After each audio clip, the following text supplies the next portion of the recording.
Sementara itu di kantor Wilson Group, terlihat Jonathan sedang membaca sebuah berkas yang telah diberikan oleh Noah kepadanya. Itu berkas tentang hasil penyelidikan yang dilakukan oleh Noah tentang Luna. Saat itu, Jonathan menyuruh Noah untuk menyelidiki proyek apa saja yang dilakukan oleh Luna selama 5 tahun terakhir ini di luar negeri. Sampai jabatan CEO diserahkan untuk sementara kepada Selena di YBS Indonesia. Dan berkas tersebut adalah informasi tentang proyek-proyek yang dilakukan oleh YBS selama 5 tahun terakhir ini. Jadi, selama 5 tahun terakhir ini, saham YBS mengalami kemerosotan? Tanya Jonathan pada Noah. Noah pun menganggukkan kepalanya. Ya Tuan. Jonathan mengerutkan keningnya dengan masalah yang dialami oleh YBS. Tidak mungkin kan YBS memiliki banyak proyek di luar negeri? Faktanya memang begitu. Dari informasi yang didapatkan oleh Jonathan dari Noah, selama 5 tahun terakhir ini YBS sama sekali tidak memiliki proyek di luar negeri. Sementara Selena bilang kepada Jonathan bahwa Luna sedang fokus dengan proyek-proyek besar di luar negeri, sehingga Selena dipercayakan untuk menghandle semua pekerjaan Luna di Indonesia, menjadikan Selena menjadi pemimpin sementara di YBS Indonesia. Bahkan dari informasi yang diberikan oleh Noah kepada Jonathan, tidak ada keterangan bahwa 5 tahun yang lalu YBS mengerjakan sebuah proyek di Amerika. Jonathan ingat betul saat dia masih di penjara pada 5 tahun yang lalu. Polisi mengatakan bahwa Luna sedang ada dalam perjalanan bisnis ke Amerika. Bukan hanya itu, Selena dan Ibu Amel bilang kepadanya bahwa Luna sedang pergi ke Amerika untuk berbisnis dan juga bersenang-senang dengan Arga.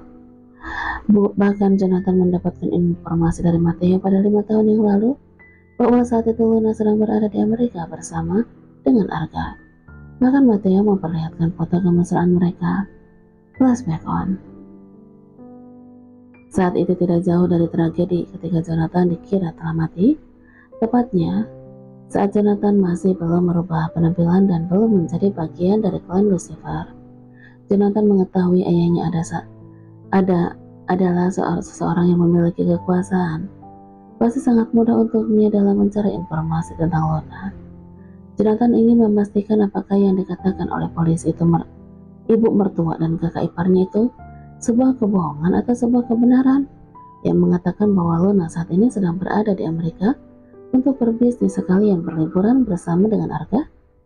Walaupun Jonathan sangat kecewa pada Luna karena tidak datang untuk membantunya, bahkan gara-gara wanita itu, dia harus dipenjara dan kehilangan adiknya, tapi dia masih mencoba mencari tahu apa yang sebenarnya terjadi kepada Luna. Dia berharap apa yang dikatakan oleh mereka tidak benar. Dia berharap Luna tidak mengkhianatinya dan memiliki sebuah alasan mengapa Luna tidak bisa datang untuk membantunya. Akan tetapi hati Jonathan sangat terpukul ketika melihat dengan jelas sebuah foto yang diberikan oleh Matteo kepadanya. Di foto tersebut memperlihatkan Luna yang sedang berliburan bersama Arga di sebuah taman yang ada di Amerika, bahkan mereka berpelukan begitu mesra. Mata Jonathan berkaca-kaca, sungguh dia semakin membenci Luna setelah melihat foto tersebut. Dia pun meremas foto itu, mengepalkan tangannya dengan penuh amarah. Jonathan sangat mempercayai ayahnya. Tidak mungkin Tuan Stefan tega merekayasa foto dan informasi yang didapatkan oleh Matteo padanya. Kemudian Tuan Stefan menepuk-nepuk pundak Jonathan. Lupakanlah wanita itu, dia tidak pantas untukmu. Di saat adik iparnya sekarat dan suaminya di penjara demi melindunginya, dia malah enak-enakan bermesraan dengan pria lain. Flashback off. Namun informasi yang didapat oleh Jonathan dari Noah sungguh membuatnya terkejut. Ternyata selama 5 tahun YBS tidak memiliki satu proyek pun di luar negeri, karena saham perusahaannya sedang mengalami kemerosotan. Jika ternyata Luna tidak pernah melakukan proyek besar di luar negeri, lalu mengapa Selena bisa menjadi CEO sementara di YBS? Jonathan sangat tahu Luna begitu berambisi ingin menjadi CEO di YBS, sehingga Luna meminta Jonathan untuk menjadi suami bayarannya. Bagi Luna, YBS adalah nomor 1 di dalam hidupnya. Tapi mengapa tiba-tiba aja Selena menggantikan posisinya walaupun untuk sementara? Apa yang terjadi sebenarnya padamu, Luna? Hukuman mati Jonathan, sungguh hatinya dipenuhi dengan tanda tanya saat ini. Dia sangat penasaran mengapa Selena bisa menjadi CEO sementara di YBS. Bahkan setelah Selena sudah berada di kantor YBS pun, dia masih saja merasakan mual, membayangkan betapa mengerikannya potongan kepala Dr. Nino yang ada dalam kotak bingkisan itu. Rasa mual dan rasa takut telah menyatu menjadi satu. Itulah Selena rasakan sekarang ini. Potongan kepala Dr. Nino telah diamankan oleh Arga dengan cara membakarnya, karena tidak ingin ada yang mengetahui tentang kematian Dr. Nino yang mati dengan cara mengenaskan itu. Mereka takut masalah ini akan merembet kemana-mana, sehingga nanti terkuak alasan mengapa Dr. Nino dibunuh seperti itu. Selena sangat merasa lelah, harus keluar masuk kamar mandi. Bahkan dia masih terbayang-bayang betapa mengerikannya isi di dalam bingkisan tersebut. Mama jadi gak enak makan dan tidur gara-gara melihat kepala Dr. Nino. Siapa yang melakukannya? Kayaknya gak mungkin kan kalau si pria jelek itu hidup lagi. Mata Bu Amel, tanya Bu Amel kepada Selena. Ia pun bergidik ngeri membayangkan dengan apa yang dia lihat di Mansion tadi. Aku juga nggak tahu Ma, tapi satu-satunya menantu di keluarga Alexander memang Jonathan. Kalau dia masih hidup, terus tengkorak siapa yang ada di dalam mobil tahanan itu? Selena berkata dengan penuh tanda tanya. Semoga kecurigaan kita salah, tapi bagaimana kalau dia balas dendam sama kita semua? Bu Amel merasa ngeri membayangkannya. Seandainya Jonathan masih hidup, dia adalah pria yang sangat miskin. Dia tidak memiliki kekuasaan untuk bisa menghancurkan kita.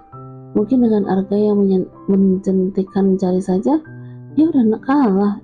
Jujur aja, aku enak sekali kalau membahas pria jelek itu mah. Perut aku jadi mual lagi membayangkan wajah dan penampilannya, ucap Selena sembari mengelus-ngelus perutnya terus mual. Apakah mungkin Luna diculik oleh orang misterius itu? Tanya Bu Amel lagi. Baguslah, aku sangat senang sekali kalau Luna bernasib sama seperti Dr. Nino.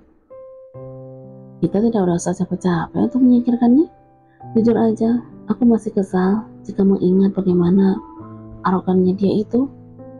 Selena berharap selama disekap oleh penjahat, Luna disiksa terlebih dahulu lalu dibunuh. Dia sangat puas jika seandainya Luna mendapatkan perlakuan keji seperti itu. Iya, Mama kira 5 tahun yang lalu dia akan mati. Malah cuma hilang ingatan doang. Bu Amel menimpali perkataan putri kandungnya itu. Ya mungkin aku kurang keras menabraknya, Mah. Selena terlihat sedang memainkan ponselnya. Ternyata dia sedang melihat wajah Rafael Wilson yang ada di sosial media. Siapa tahu jika dia melihat wajah orang ganteng, rasa mualnya menjadi hilang. Nah, mending aku bahas dia daripada si pria jelek itu. Sayangnya Rafael Wilson begitu angkuh. Selena merasa dirinya dengan pria tampan itu bagaikan bumi dan langit. Rafael Wilson sangat jauh dari jangkauannya, tapi dia benar-benar ingin bisa memilikinya. Siapapun yang memiliki Rafael Wilson, dia adalah wanita yang paling beruntung di dunia ini. Melihat Selena seperti itu, mengingatkan Ibu Amel kepada dirinya yang dulu. Dulu dia adalah sekretaris Tuan Abian. Dengan berbagai macam rayuan dan godaan yang dia lakukan kepada Tuan Abian, akhirnya Tuan Abian tergoda juga dengan seorang janda 1 anak itu. Padahal saat itu ibunya Luna sedang berjuang hidup dan mati melawan penyakitnya.